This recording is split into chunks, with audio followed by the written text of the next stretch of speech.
Hello everybody, मैं Rajesh Sharma, faculty computer science, government college Nasirabad. आप सभी का एक बार फिर से स्वागत करता हूं हमारी सी लैंग्वेज की क्लास में। जैसा कि हमने पिछली क्लास में डू वाइल लूप के बारे में पढ़ा कि वो किस प्रकार से जो उसका है सिंटेक्स होता है और किस प्रकार से उसका यूज़ हम प्रोग्रामिंग या कोडिंग में कर सकते हैं।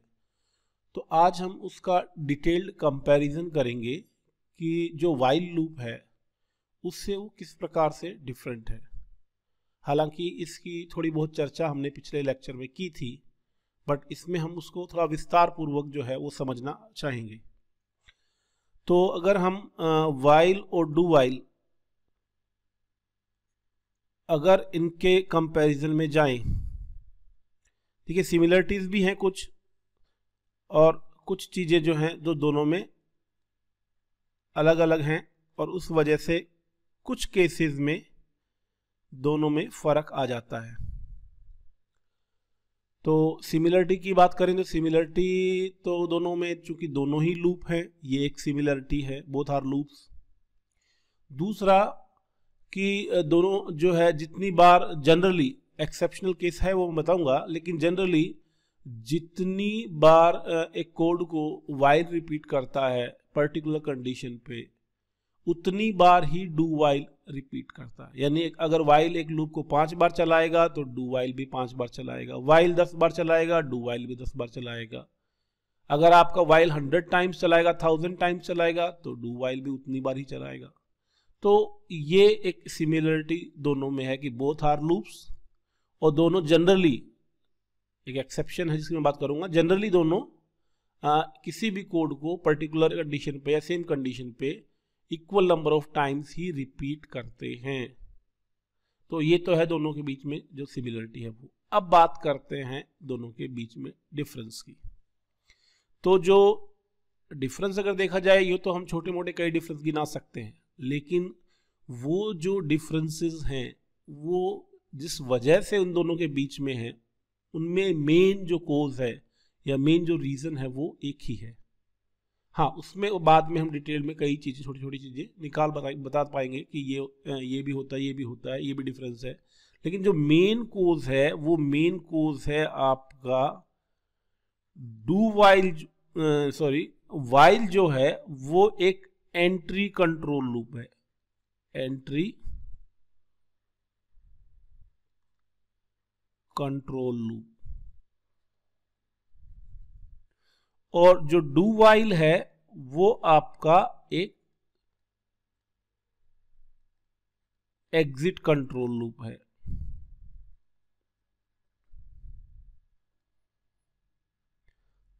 तो जो एंट्री कंट्रोल लूप्स हैं, तो उसमें एंट्री कंट्रोल कहने का मतलब ये है कि जो लूप की कंट्रोलिंग कंडीशन होती है, क्योंकि अपने को पता है लूप जो होते हैं वो पर्टिकुलर टास्क को रिपीट करने के लिए, particular set of instruction, group of instruction या ब्लॉक ऑफ इंस्ट्रक्शंस को रिपीट करने के लिए होते हैं।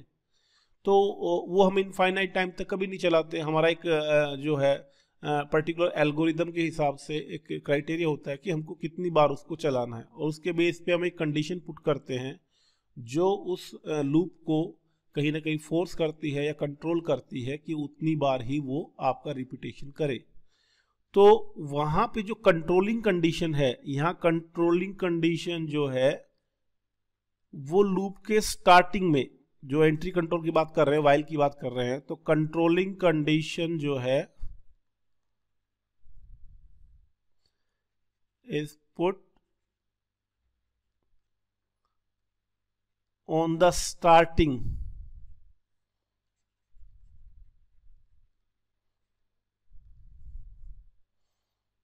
Of loop. वाइल के अंदर या एंट्री कंट्रोल लूप्स के अंदर, मैं दोनों की बात कर रहा हूं क्योंकि जनरल जो वर्ड है या जनरल जो एक कंसेप्ट है वो एंट्री कंट्रोल लूप है। उसमें ठीक है, अलग अलग लैंग्वेज में अलग अलग नाम से लूप हो सकते हैं। जैसा कि आपका सी में वाइल है, वो एक एंट्री कंट्रोल लूप है।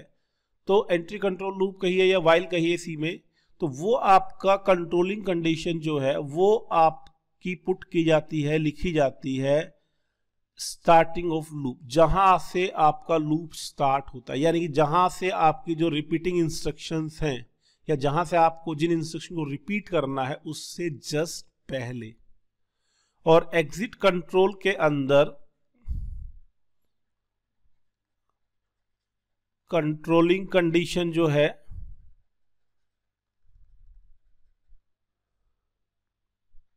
इज पुट आफ्टर, और आफ्टर में भी जस्ट आफ्टर कहिएगा, उसके बीच में कोई गैप नहीं होना चाहिए, कि जहां पे भी आपकी लास्ट रिपीटिंग इंस्ट्रक्शन उसके जस्ट बाद आप क्या करेंगे, उसको लिखेंगे। तो आपकी जो controlling condition is put just after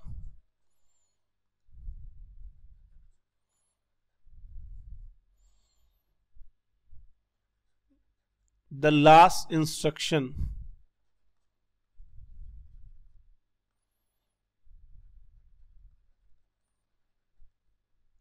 of the block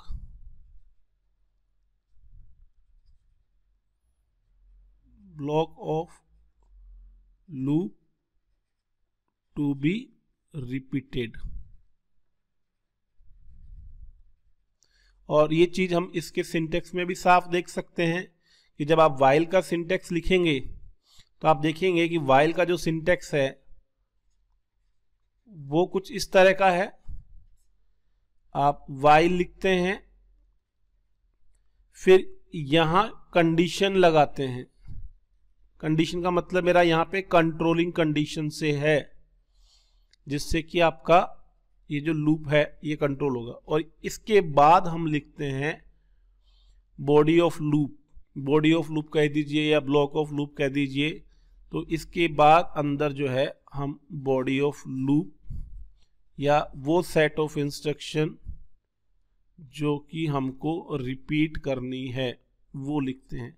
तो ये कंट्रोलिंग कंडीशन जो है वो स्टार्टिंग, जैसा हमने कहा स्टार्टिंग जो है वहां पे लिखी जाती है।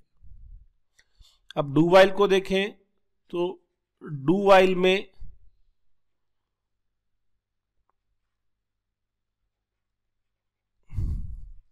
यहां आप देखेंगे कि जो कंडीशन है, कंट्रोलिंग कंडीशन कहिए, कंडीशन कहिए, ये आपके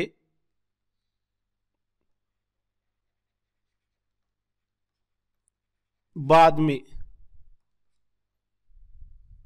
यहां पे देखिए, यहां पे डू जो लिखा हमने पहले, जहां से लूप स्टार्ट होता है, डू वाइल में लूप जो है वो डू से स्टार्ट होता है, तो ये स्टार्टिंग है। और ये देखिए फिर बॉडी ऑफ लूप लिखा हमने, और फिर जो है वाइल और उस वाइल के अंदर जो कंडीशन।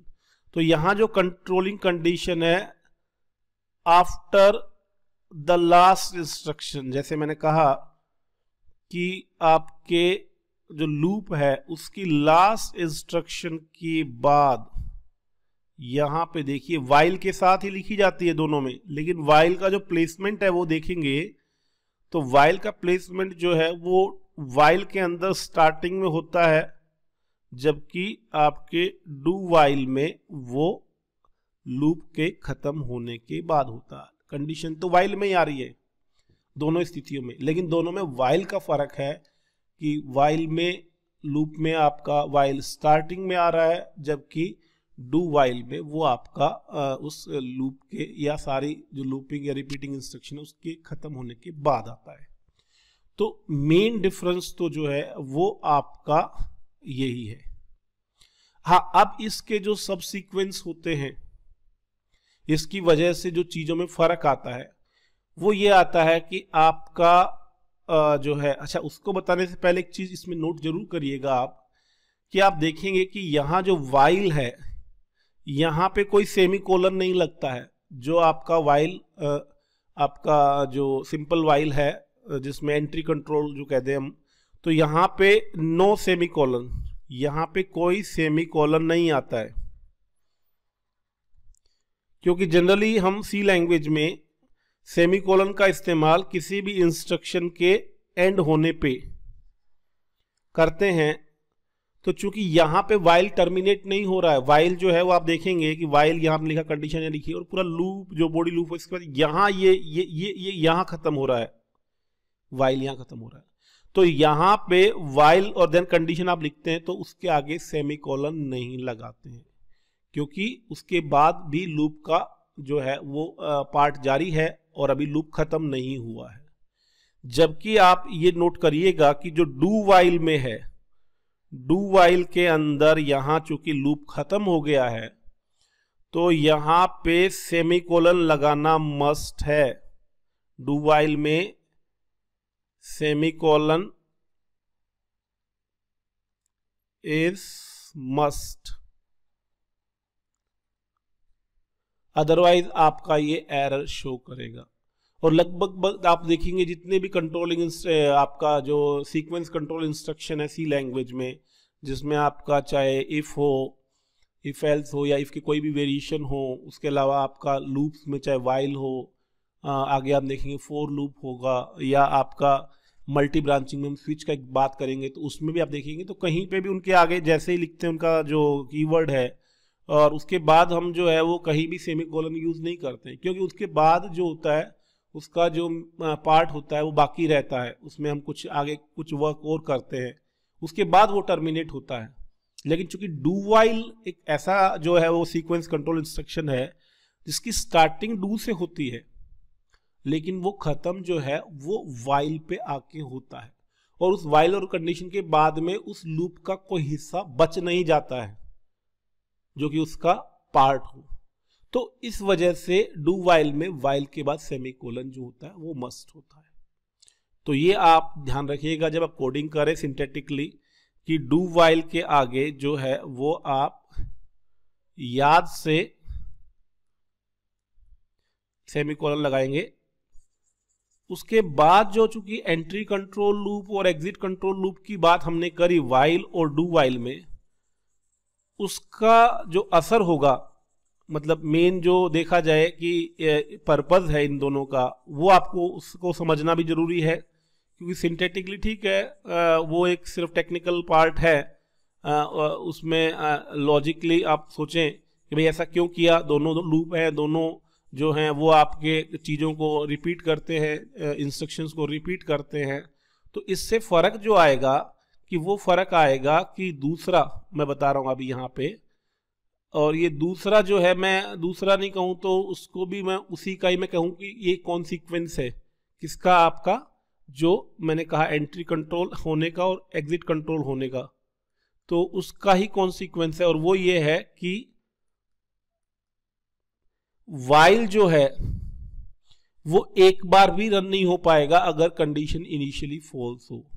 तो कांट एग्जीक्यूट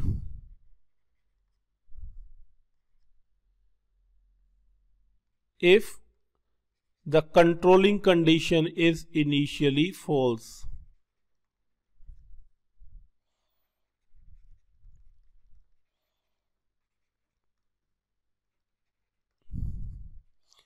अगर आपके वो शुरू में ही फॉल्स है तो, और ये जो है वो आपका executed at least once,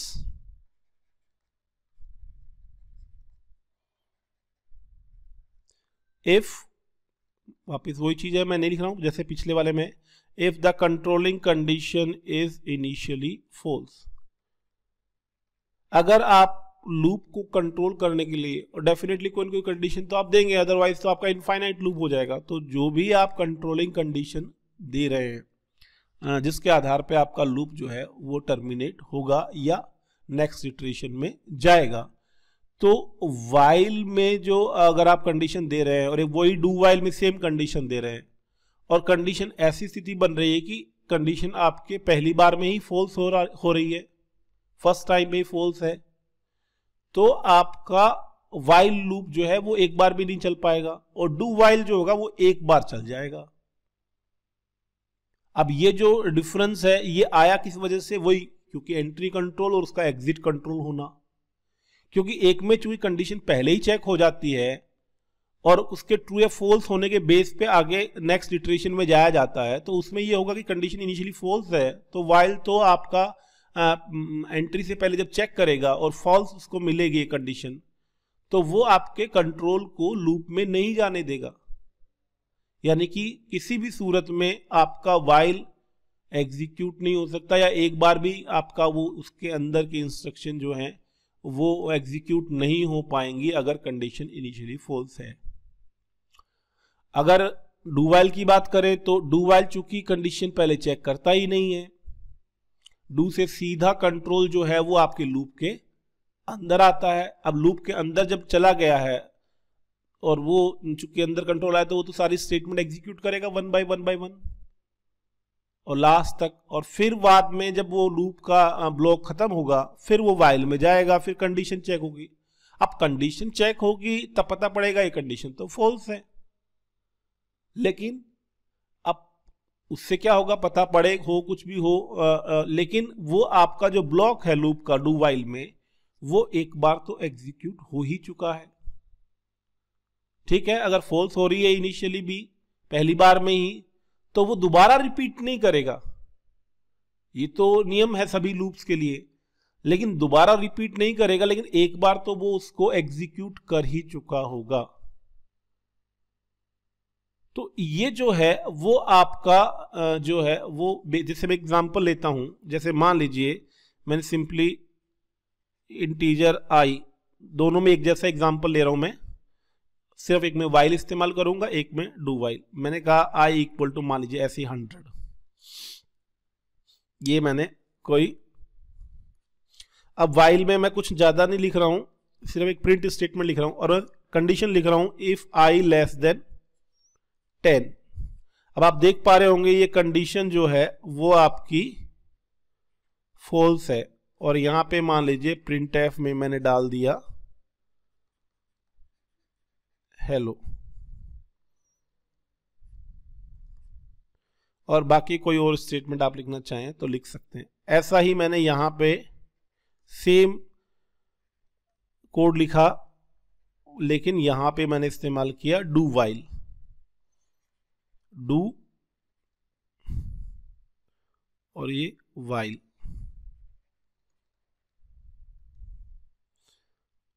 और ये द आई लेस देन 10। इसमें भी मैंने वही किया, प्रिंट एफ हेलो, और फर्दर आपको स्टेटमेंट डालना चाहें तो वो आपकी मर्जी। अब आप देखिए दोनों में ही आई की वैल्यू शुरू में 100 है, यहां पे भी 100 है और यहां पे भी 100 है। अब चूंकि दोनों जब आगे मूव करेंगे तो वाइल वाले केस में उसको एंट्री के वक्त ही कंडीशन के लिए पूछा जाएगा या चेक किया जाएगा, जबकि आप देखेंगे कि डू वाइल में जब वो एंट्री करेगा तो यहां पे कोई भी उसको रोकने वाला नहीं है, कोई भी कंट्रोल करने वाला नहीं है। अब चूंकि यहां पे ये कंडीशन जब चेक होगी तो ये कंडीशन तो फॉल्स है, क्योंकि आई की वैल्यू क्या है 100 है जो 10 से छोटी नहीं है, तो यहां पे फॉल्स है, तो ये क्या होगा, कंट्रोल जो है वो इस लूप से बाहर आ जाएगा, आउट ऑफ लूप। लेकिन यहां पे चूंकि डू वाइल में आप देख पा रहे हैं यहां पे कोई कंडीशन नहीं है, नो कंडीशन या नो कंट्रोल, कोई भी तरह का कंट्रोल या कंडीशन नहीं रखा गया है, तो ये अंदर एंटर कर जाएगा और उसका नतीजा ये होगा कि आपका ये हेलो जो है ये प्रिंट हो जाएगा। तो इसमें आपका जो आउटपुट है वो आपका हेलो आएगा। वो बात और है कि जब आप यहां तक पहुंचेंगे और यहां तक ये कंट्रोल आएगा और जब ये देखा जाएगा कि ये फॉल्स है, लेकिन आपका ये जो ब्लॉक है वो तो एक बार एग्जीक्यूट हो ही चुका है। अब फॉल्स है तो सीधी सी बात है ये ऊपर तो जा नहीं सकता, क्योंकि फॉल्स में नियम कहता है कि आपका जो है वो कंट्रोल हमेशा लूप से बाहर आता है। तो फॉल्स है तो ये आपका यहां ही आएगा आउट ऑफ लूप। लेकिन जो आपका रिपीटिंग ब्लॉक था या जो आपका बॉडी ऑफ लूप था वो आपका जो है वो एक बार एग्जीक्यूट हुआ। यानी कि अगर देखेंगे तो दोनों के आउटपुट में ये डिफरेंस आएगा कि वाइल का आउटपुट आपको ब्लैंक दिखेगा, इस पर्टिकुलर मैं कोड की बात कर रहा हूं, और जो डू वाइल है उसके अंदर जो है वो आपका एक बार आपको हेलो प्रिंट हुआ मिलेगा। तो ये एक बहुत बड़ा मेजर डिफरेंस, बहुत बड़ा मेजर इसलिए बोल देते हैं, ठीक है कोई बोले सर छोटा सा डिफरेंस है एक बार, लेकिन मेजर डिफरेंस इसलिए बन जाता है कि कई बार कोडिंग में हमारी ऐसी आवश्यकता होती है, जरूरत होती है, जहां पे चीजों को हमको रिपीट करना होता है, लेकिन रिपीट होना या नहीं होना वो डिपेंड करता है यूजर के इनपुट पे या जो परिस्थितियां होती हैं रनिंग टाइम पे उन पे। लेकिन उनमें ये एक कह दीजिए एक पार्ट होता है कि उनको एक बार तो चलना ही चाहिए। मतलब आपका ऐसा ब्लॉक ऑफ कोड लिख रहे हैं कि वो बार बार या दोबारा तिबारा जब रिपीट होगा, जब कोई पर्टिकुलर कंडीशन या पर्टिकुलर सिचुएशन होगी, नहीं तो एक बार तो चलाना ही चलाना है। अब इस स्थिति में डू वाइल जो है वो काफी हेल्पफुल होता है, काफी कारगर होता है, क्योंकि आप ऐसा जो है वो लूप बना के लिखेंगे तो उससे ये होगा कि आपका वो एक बार तो एग्जीक्यूट हो ही जाएगा।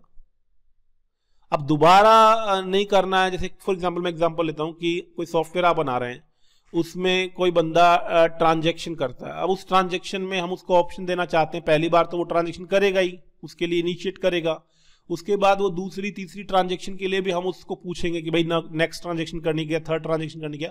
वो कितनी भी ट्रांजैक्शन कर सकता है, बट डिपेंड्स कि वो चाहे या ना चाहे। बट चूंकि उसने स्टार्ट किया है तो वो एक बार तो करना चाहेगा। तो जब वो इनिशिएट कर रहा है उस प्रोसेस को, तो उसको एक बार तो ट्रांजैक्शन करनी है, तो एक बार तो हम उसका काम करेंगे ही करेंगे। जो भी उससे इनपुट लेंगे, जो प्रोसेसिंग होगी वो होगी ही होगी। तो एक बार तो हो गया। फिर हम पूछेंगे साहब कि आप नेक्स्ट जो है कोई ट्रांजैक्शन करना चाहते हैं या नेक्स्ट फर्दर आगे प्रोसीड करना चाहते हैं। अब वो कहते हैं यस, दोबारा करेंगे। देन अगेन पूछेंगे फर्दर करना चाहते हैं क्या, फिर बोले यस, तो फिर कर देंगे। लेकिन एक बार तो करना ही है, क्योंकि वहां पे प्रोसेस इनिशिएट कर रहा है, वो इसलिए ही कर रहा है कि वो करना चाहता है, एक बार तो करेगा ही। तो वहां पे जो डू वाइल है वो आपका परफेक्टली फिट बैठता है। क्यों? क्योंकि वो आपका उस ब्लॉक ऑफ कोड को बिना किसी शर्त, बिना किसी कंडीशन के एक बार तो एग्जीक्यूट करवा ही देगा। और बाकी नॉर्मल सिंपली आपको एक पर्टिकुलर कंडीशन के बेसिस पे या पर्टिकुलर सिचुएशन के बेस पे कोई चीज को रिपीट करना है, तो आप सिंपली वाइल यूज करिए। जहां पे ऐसी कोई आवश्यकता नहीं है कि एक बार तो चलाना ही चलाना है, सिंपली आपको चीजें रिपीट करनी है ना, तो वहां पे आपको जो है वो सिंपली आप जो है वो वाइल लूप जो है वो यूज कर सकते हैं। तो यही जो है वो मोटे तौर पे जो एक डिफरेंस है, जो कि इन दोनों लूप्स के एंट्री कंट्रोल और एग्जिट कंट्रोल होने की वजह से बन जाता है या पैदा हो जाता है, उसके बारे में हमने चर्चा करी। तो आज की क्लास में इतना ही। और हम चाहे तो देख सकते हैं जो प्रोग्राम हमने पीछे बनाए, चाहे वो सम ऑफ डिजिट्स के हों, चाहे वो किसी नंबर को रिवर्स करने का हो, चाहे और कोई दूसरा प्रोग्राम बनाया हो लूपिंग को, कोई काउंटिंग प्रिंट करने का हो, तो वो सारे आप वाइल की जगह डू वाइल यूज लेके भी बनाएंगे तो वो उसी तरीके से काम करेंगे, कोई समस्या नहीं आएगी। तो चूंकि मैंने कहा ना, ये सिर्फ डू वाइल जो है वो एक एप्लीकेशन स्पेसिफिक या आपकी रिक्वायरमेंट स्पेसिफिक, और वो भी रिक्वायरमेंट क्या कि आपको एक ब्लॉक ऑफ कोड जो को या लूप को कोड को एक बार तो चलाना ही चलाना है, तब आप डू वाइल यूज लीजिए तभी। और आगे से मैं भी जो प्रोग्राम्स यूज बनाऊंगा करूंगा तो उसमें ऐसी स्थिति होगी तो मैं डू वाइल यूज करूंगा, अदरवाइज वाइल ठीक है, ओके है, कोई समस्या नहीं है। आपको उल्टा जो है उसमें डू वाइल में डू एक्स्ट्रा और लिखना पड़ेगा, ब्रेसेस भी लगाने पड़ेंगे। वाइल में आपको डू नहीं है सिंपली, और दूसरा ब्रेसेस भी आप तभी लगाओगे जब मल्टीपल इंस्ट्रक्शन है, सिंगल इंस्ट्रक्शन में वो भी लगाने की जरूरत नहीं है। तो आपका लिखने के कॉम्पैक्ट है आपका वाइल। डू वाइल थोड़ा सा लिखने में बड़ा भी पड़ता है, तो आगे से हम प्रोग्राम्स में डू वाइल जो है वो तभी जो इस्तेमाल करेंगे जब इस तरह की जो जरूरत मैंने बताई तब होगी, जब देखेंगे। तो आज की क्लास में इतना ही। आपका ये लेक्चर देखने के लिए बहुत बहुत धन्यवाद। Thank you.